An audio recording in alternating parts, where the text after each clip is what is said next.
ibayaw ko matag karon ug unya dagway mo pangitaon ko ikaw lang ang iyan sa among pagsimba. Ikaw lang ang iyan sa among pagsimba. Dili matukip ang imong kaayo, diri ka namo, o Diyos. Labihan ka dako ang imong gugma, diri ka nako, Jesus. Walay sama kanimo nga mo pa sa ilo, kinabuhi ko gibago mo.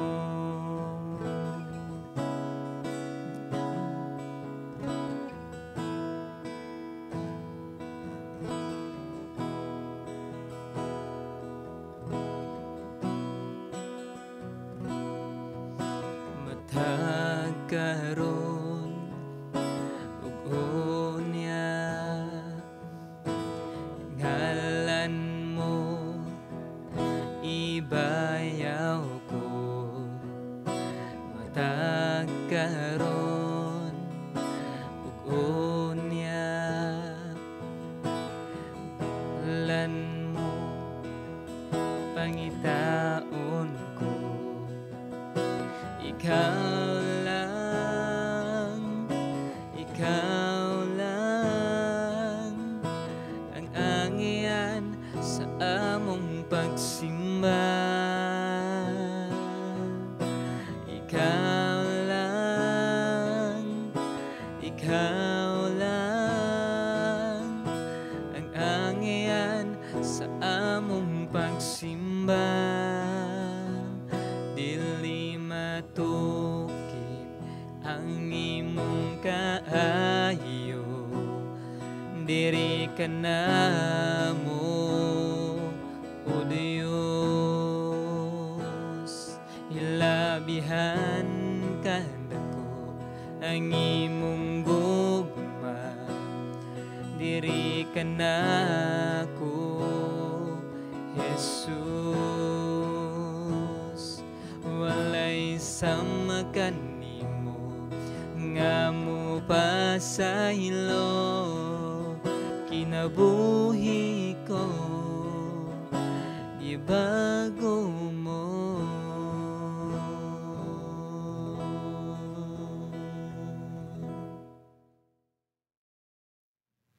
Maayong adlaw kanatong tanan. Happy New Year. Karong tuiga natay series na sad, bag-o na to nga series na sa Book of Luke, sa Lucas. So dira atong series sa tibok tuig kay katong nag-planning pastoral staff amo nang gi segregate ang mga verse, mga passages na nalukop gyud ang tibok tuig sa Book of Luke, taas kay ang Book of Luke. So nalukop ang Book of Luke, wa pa gid mahuman. So basin mo extend ta next year sa Luke, depende pa mo pang storyaan. But ang theme sa ato for this year kay imitating Christ or pagsundog, no? Imitate ba kana ganing, for example, na brand ganindot sapatos, i-imitate sundogon. So inana, i-imitate na to si Jesus Christ. So muna, ang life ni Jesus Christ gisuwat ni Lucas or ni Luke, ug mo na atong tun-an ni atong i-imitate. So karon naa nata sa chapter 2 verses 41 to 52. So naa nata sa kapitulo 2 versikulo 41 kutob sa 52. Ako ning basahon, pero basahon ako siya sa English ra gihapon, unya translate na nato sa Cebuano gihapon. So ang pulong sa Ginoo nag-ingon diri sa Lucas Kapitulo 2, 41, kutob sa 52. Ingon dira. Every year, Jesus' parents went to Jerusalem for the Passover festival. When Jesus was 12 years old, they attended the festival as usual. After the celebration was over, they started home to Nazareth, but Jesus stayed behind in Jerusalem.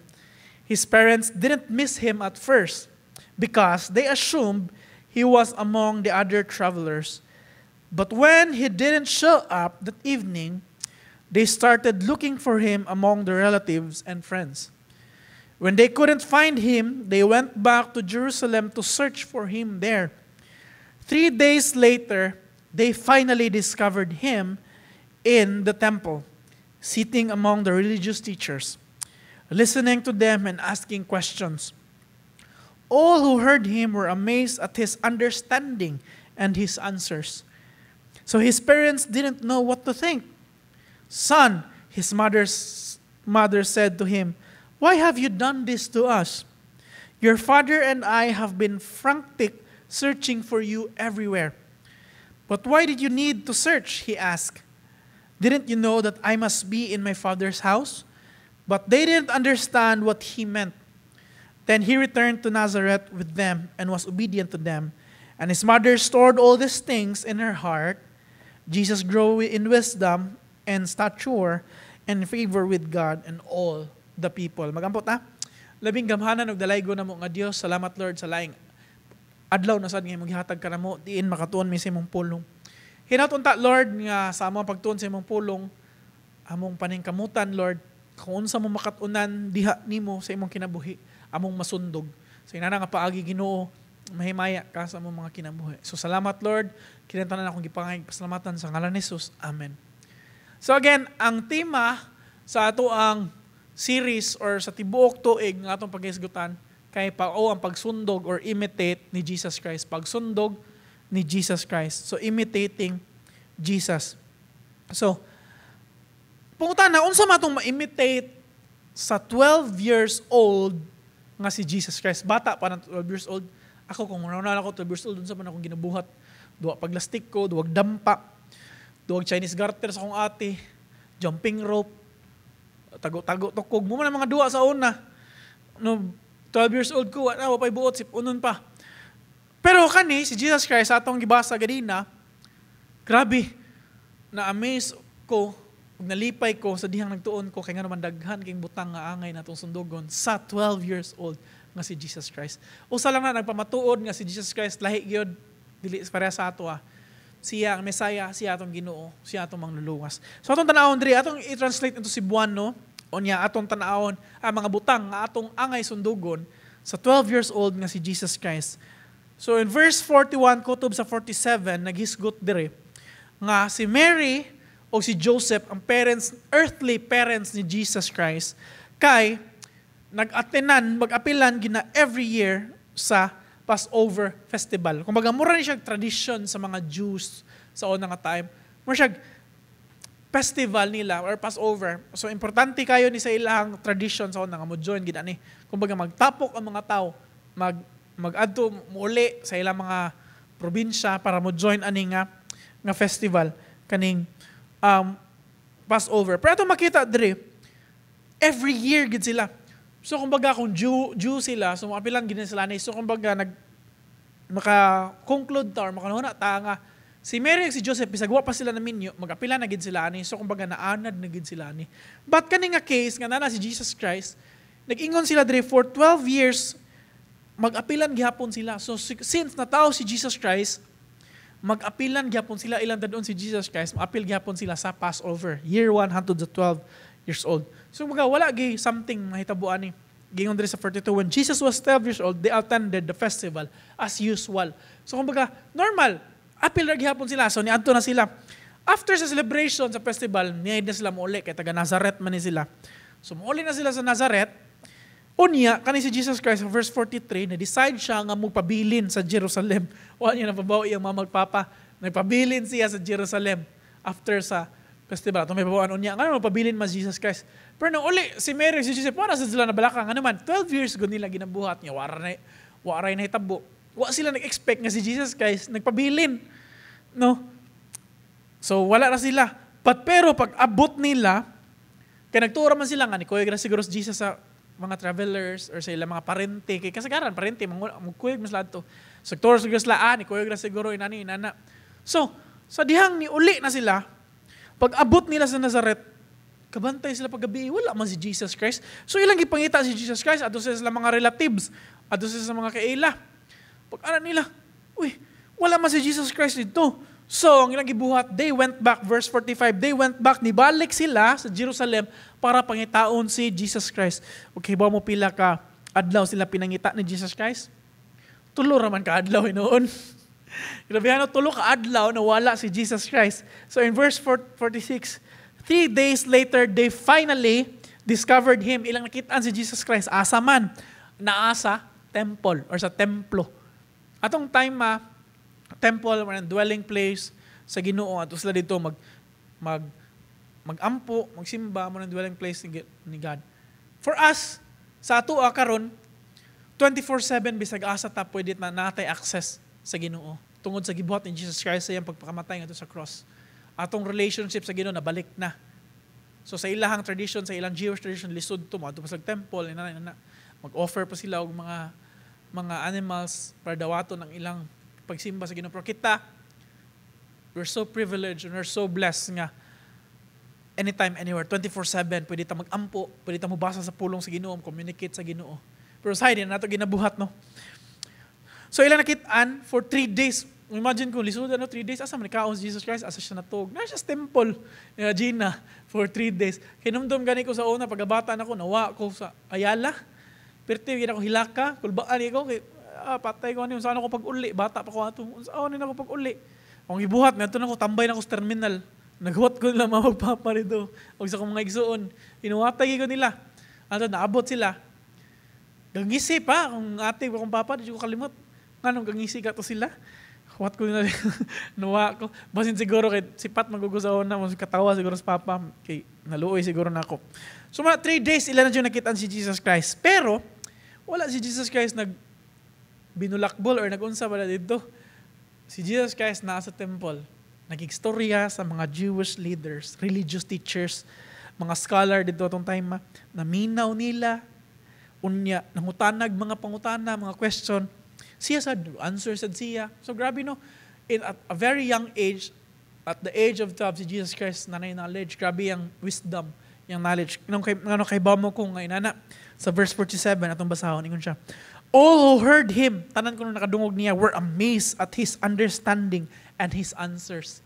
Pasabot, iyang tubag, iyang understanding, iyang mga storya, sakto, ug maayo. Ug muna na-amaze sila. Grabe no? Usa lang gid nagpamatuod nga si Jesus Christ atong Ginoo, mao gipadala sa Amahan, mao ang Messiah. Ato ang Ginoo ug ato ang mangluluwas. So, ingon din for 3 days yung nakitaan, so ningon si Mary. Yan na si Mary. Ano yung nagibuhat na mo? Nabalaka siya. Ano yung nagibuhat na mo? 3 days yung pinangita ni mo. Huwag ka na mo nakitaan. Unsa gitubag ni Jesus Christ, ingon siya. But why did you need to search? Ngano nangita pa man mo? Ngano nangita mo na ko? Ingon siya, he asked, didn't you know that I must be in my Father's house? Pwede na to siya mabutang dira ang meaning no nga. Sa'yo naman ko pangitaon. Ngayon pangitaon pa mo kunin niyo. Kaya bawa naman mo asa ko. Naram ko diri sa akong Father's house. Ari mo ko nabilong. Na ako diri. Kumbaga, kaya bawa na mo asa ko pangitaon. Pero, at the same time, magpasabot po siya nga, moni ang ako ang angay nga gibuhaton. Didn't you know that I must be in my Father's house? Pasabot in my Father's business or pagbuhat sa sa kabubuton sa Amahan. Kumbaga, moni siya ang backbone or moni siya ang core sa ministry ni Jesus Christ. Sa daan pa lang, pagkabata pa lang niya, 12 years old, iyan ang giingnan niyang parents nga. Maunang na ako diri, mo niya kung angay buhaton. Ang pagbuhat sa kabubuton sa Amahan. Pagbuhat sa kabubuton sa Amahan.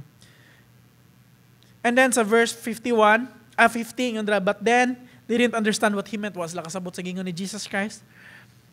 Pero kita, makasabot na tayo tungod sa mga scholars, sa mga katuon na taon sa higpasabot ni Jesus Christ dire, and atong mahibawaan nga, abot pasabot ni Jesus Christ nga mo ni iyang hinungdan nga naa siya ning kalibutan na. No, pag-obey or pagtuman sa kabubuton sa amahan. Sunod, 51, then he returned to Nazareth with them and was obedient to them. So niuli sila sa Nazareth, unya, patuon, tuman si Jesus Christ. Pakita din nga, obedient si Jesus Christ. And his mother stored all these things in her heart. So Jesus grew in wisdom. Nagtubo si Jesus Christ sa iyang kaalam, sa iyang pabor diha sa Ginoo, iyang relasyon sa Ginoo, relasyon diha sa mga tao. Basically, moto ang story. Si Jesus Christ sa Passover, nobilin, nasa temple, yung gi-explain siyang mama nga nung nasa dito. Kunya, ni patulo siya siyang amahan o ginahan ni uli siya. So, tulo ka butang nga atong ma-imitate or atong masundog sa 12-year-old nga si Jesus Christ. No? Grabe no, na natin masundog or na natin ma-imitate ni Jesus Christ. Usa lang dyan pamatuod nga siya atong Ginoo. Kaya di ko ka-imagine. Imagine ko galing ng 12 years old, doon sa pamagana. Sa among panahon sa ano, pamatong cellphone, na mo lagi itong gingon, nagdampa, tago-tago to ko, ginanaragid akong duha. Sa una, 12 years old, pero si Jesus Christ, grabe, iyang wisdom, iyang example, indeed, kinahanglan ginato i-follow ang iyang footsteps o ato siyang i-imitate. Unang nga butang, ang iyahang passion sa pulong sa Ginoo. Ang iyang passion sa pulong sa Ginoo. Ato na makita sa 46 to 47. Ingon dra, 3 days later, they finally discovered him in the temple, sitting among the religious, listening to them and asking questions. All who heard him were amazed at his understanding and his answers. Kumbaga, si Jesus Christ, wala gid siya na wala nila Mary, or ilang somehow nalimtan nila si Jesus Christ, but iyang kabubuton nga mo stay behind. Ingon siya sa 43, but Jesus stayed behind in Jerusalem. Nagpabilin si Jesus Christ, iyang kabubuton. Dili itong pare sa kuwa ba, nga nawa ko sa iyala. Dili akong kabubuton. Akong kakiato. Kanasigdagandagan, nawa, hinoon ko. Pero si Jesus Christ, iyang kabubuton to stay behind. Nga nung stay behind man siya Jerusalem mo, ni. Naado siya sa temple for 3 days. Na siya dito. Nakigstorya sa mga religious teacher. Imagine 12 years old. Imagine na imong anak, if na kay anak or na kay kailang at 12 years old, nakigstorya sa mga pastors, nakigstorya sa mga leaders sa church about sa pulong sa Ginoo. Nag-exchange sila, dili ingon debate, but nagstinoryaay sila about sa pulong sa Ginoo inana. Kasi Jesus Christ mismo, mustorya man siya, mutubag siya pangutana. Ngayon nakaingon man ta, kay sa verse 47, ingon man, they were amazed at his understanding and his answers. So pasabot nitubag sa si Jesus Christ aning nga time. So grabe ang iyang passion sa pulong sa Ginoo. When it comes to pulong sa Ginoo, ni stay behind gid siya sa Jerusalem, nakita niya ang opportunity na makatudlo siya, maka-learn siya. So, worth imitating. Ngayon ta inhana ta, isip nga Kristohanon ang passion nato sa pulong sa Ginoo. Nga kumbaga, uhaw ta sa pulong sa Ginoo, nga nida to, nga atong matun-an ang iyang pulong. O sa'y di, nakita mo ablis ng Bible. Di na mo apil sa Bible study, di na mo minos wali. Di na mo simba nga naman. Kaya mura, kumbaga, wala taan nga passion sa pulong sa Ginoo. Again, sama unta ni Jesus Christ, no, at the very young years old, 12 years old, at very young year, ang iyang passion sa pulong sa Ginoo, grabe. Willing na siya makig-exchange og thoughts sa mga religious leaders. Inana iyang passion, mutudlo na siya. Pero kay bawat nga, di pa ni mao on time nga magsugod ng ministry si Jesus Christ. Kaya naman, 12 years old man. Og na-start niyang ministry when he was 30 years old. Ang ito na makita nato sa next na nga chapter. So next week na siya. But kini, ma-imitate gihapon nato. Hinot, inana unta atong passion sa pulong sa Ginoo. Nga everyday, di ta mabuhi kung di ta makabasa sa pulong sa Ginoo. Nga everyday, inahanglan gid ta mubasa sa pulong sa Ginoo. Or makigstorya ta sa itong mga fellow Christians, sa itong mga fellow friends, about sa pulong sa Ginoo. O sa atong diskasan, utang, ang uban ay mga marites, ang uban, manglibak-libak. Kung baga instead of manglibak, wag binarites ta, why not imitate Jesus Christ?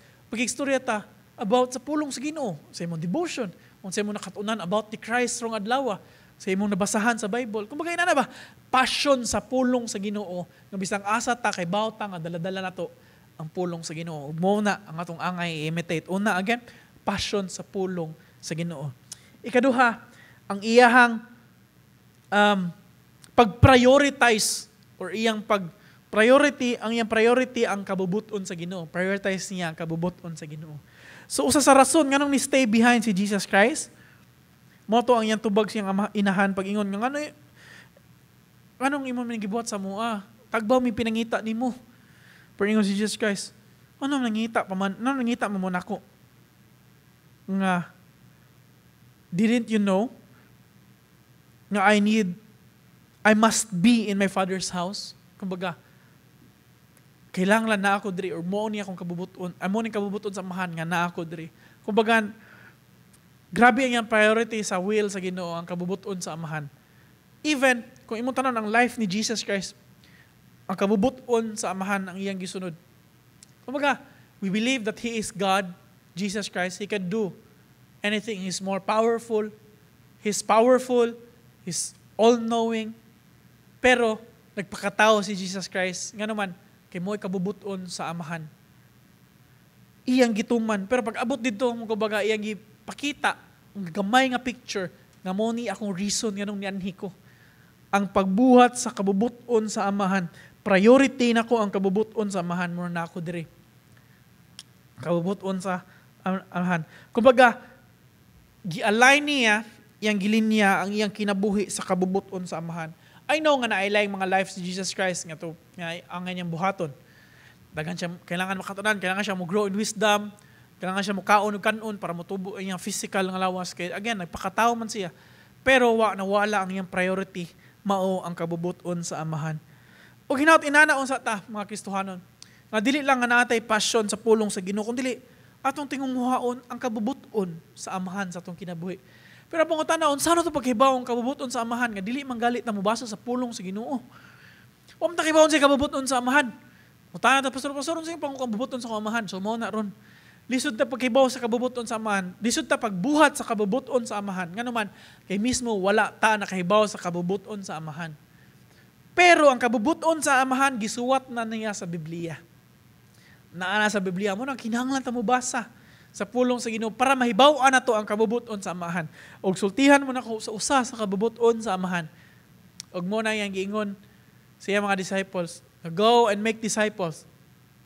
Pagsangyaw sa iyang pulong, paghisgot, pag-share sa pulong or sa maayong balita, ang pagpakamatay ni Jesus Christ na sa cross, iyang pagkalubong, iyang pagkabanhaw, iyang pagsaad nga mobalik siya. Ug mao na ang may balita, ug mao na ang gisugo sa Ginoo sa atoa. Mao na ang iyahang kabubuton sa amo atoa. Ang pangutan na ato ba nang gibuhat? So kung priority na to ang kabubuton sa Ginoo, bisan asa ta niya gibutang, eskwela man, nagtrabaho man, or unsa nga butang atong ginabuhat, kung ato ang priority ang kabubuton sa Ginoo, kumbaga ato nang buhaton kung asa ta niya gibutang. Atong i-share ang pulong sa Ginoo sa trabahoan, sa eskwelahan, sa pamilya, sa ato ang mga silingan. Bisan asa nga naman, kung kabubuton na sa amahan, ato nang buhaton. Kaduha nga kabubuton sa amahan, ingon siya nga, we are the salt and light. Kita ko no, ang salt and light, kumbaga maayong ehemplo, kita ko no, kita ang nagdala sa iyang pulong, kumbaga we are Christ ambassador, kita ang ni-represent ni Jesus Christ. So kumbaga kung bisang asa ta, atong gi-represent si Jesus Christ, ug muna yung kabubuton. So unsaon na to pag-represent si Jesus Christ? Di tarong, magbuhat ganon. Mao man na si Jesus Christ. Ato lang ipakita sa ubang tao. So ano mo tabang man tas mga tao, nganong mo share man ta sa pulong sa Ginoo, nganong di man ta mamalikas, nganong di man ta magbisyo, nganong mo tarong man tagstorya sa mga tao. Kaya nga naman, kay ni-represent nato si Jesus Christ sa mga tao, muna kabubuton niya.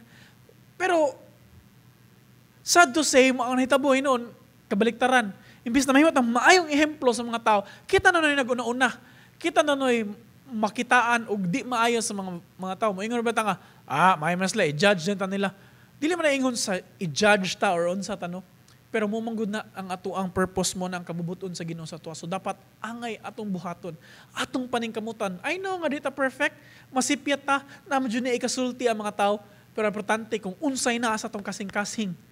Kung tinod-anay ba, nga gibuhat na to ang kabubuton sa amahan. Again, just like Jesus Christ, dapat i-prioritize na to ang kabubuton sa amahan. Ikatulo og last, ang pagtuman ni Jesucristo. Duha ka butang, ang pagtuman niya sa amahan.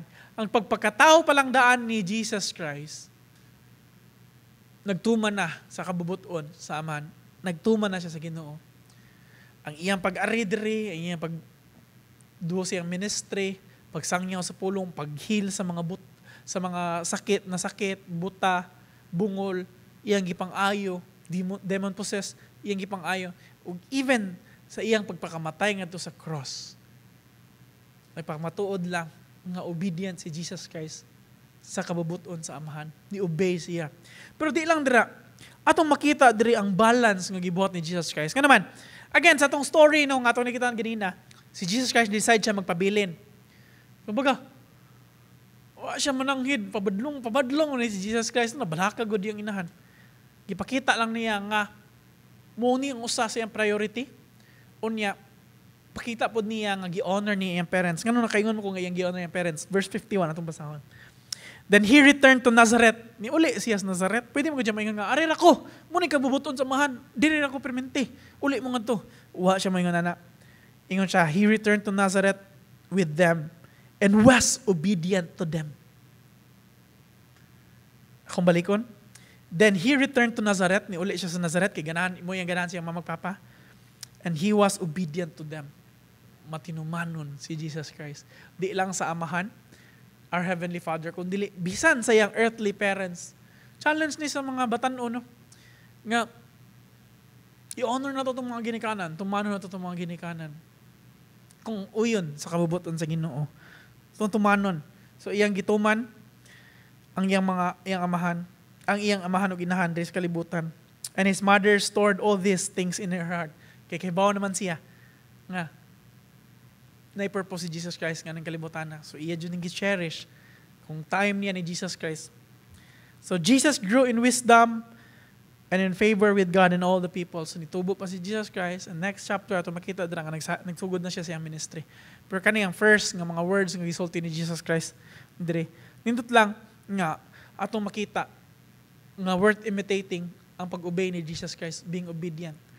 I know nga sa usay sa trabahuan, lisod ni obey sa mga amo, mga balito, mga o may klaro. Pero again, sa pag-obey ana ato nang gibuhat para sa Ginoo. Kay again atong obey ang kabubuton sa Amahan. So mo nang i-honor na to atong mga amo, atong ginikanan, atong makita dira nga mao na ang calling sa Ginoo sa ato. Dapat na ay balance. Di lang puros kabubuton sa Ginoo. Adto ka doon sa kano, sige ra kag sangyaw sa pulong sa Ginoo na. Di na kam trabaho. Mabitaw nakadira para trabaho ka. Moingon na, sige ra man siya gisgot og kuan. Sige ra man siya gisgot sa Ginoo niya. Di naman siya mutarong siyang trabaho. Wala ka nahimong mayong ehemplo.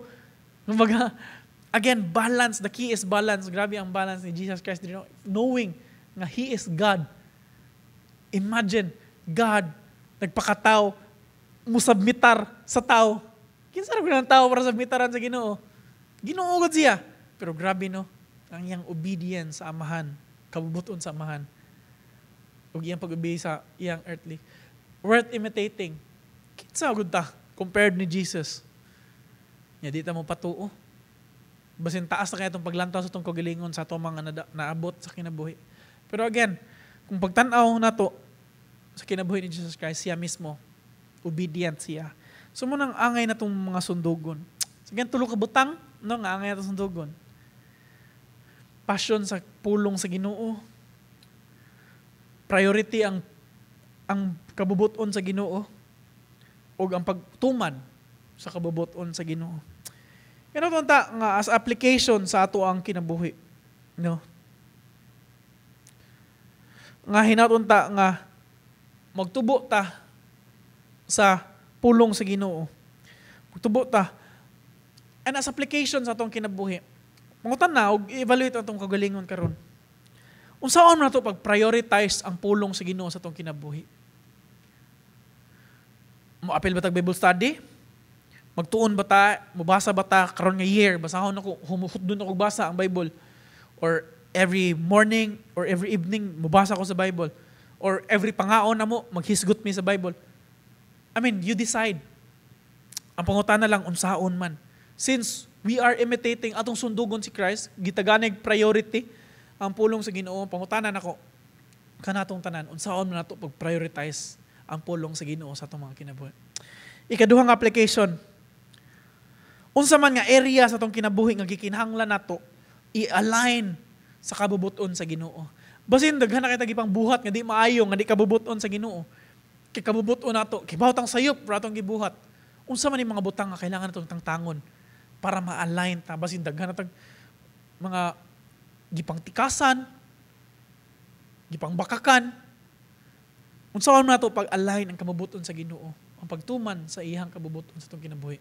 I know nga naatay mga tagsa-tagsa nga kinabuhi, pero pangutana unsaon man nato pag-insert ang kabubuton sa Ginoo, unsaon man nato ni pag-prioritize sa atong kinabuhi. Ikatulo nga application, unsaon nato pag-balance ang atoang pag-obey diha sa Ginoo ug atoang life sa kalibutan. Unsaon man nimo pag-balance? Again, wako kay bawo sa inyong mga tagsa-tagsa nga kinabuhi. Ikaw ra, ako ra sa kay bawo sa akong schedule, unsa ko orasa, ani, unsa ako mga angay buhaton. So again, pwede niyo isuwat dira o start og apply sa inyong kinabuhi. Unsa to? Prioritize God's word, realign ang atong kinabuhi sa kabubuton sa Ginoo, unya balance ang pagtuman sa pulong sa Ginoo o kabubuton sa Amahan. Magampot ta. Labing gamhanan ng dalaygo ng mga Dios. Salamat Ginoo. Sa imong pulong nga nagpakita ka namo Ginoo nga bisan at the early age of 12 Ginoo daghan na gid kay mi angay nga sundon diha kanimo Ginoo. Mo na sa imong pulong nga angay nimong nga i-prioritize imong pulong nga dapat nami passion Ginoo nga magtuon ani, magstorya ani. May lang mi magstorya sa laing mga butang. Patinaw ta Lord nga usbo na mo kinabuhi. Pinagi sa imong tabang nga mo na pud na among paghisgutan. Mo na among ihatagag priority. O even Lord, priority sa imong kabubuton sa mong kinabuhi. I know, nga usahay, ganahan mo matuman ang among mga kabubuton, among ganahan. But Lord, help us understand, o help us Lord, nga among masundog si Jesus Christ, nga priority niya ang kabubuton sa Amahan. O bisan sa pagtuman Ginoo, sa imong kabubuton, o sa imong pulong, hinauta Lord, nga mo imong buhaton.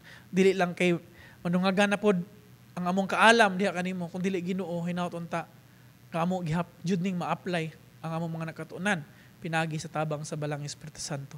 Salamat kay Ginoo sa imong pulong, sa tanan, mahimaya ka, daygo ng imong buhay nga ngalan, kining tanan, among gibalik ang tanan, dungog ug himaya sa imong ngalan, sa imong bugtong anak nga si Jesucristo. Amen ug amen. Dili matukip ang imong kaayo, diri ka na mo, O Diyos. Labihan ka dako ang imong gugma, diri ka na ko, Jesus. Walay sama kanimo nga mo pa sa ilo.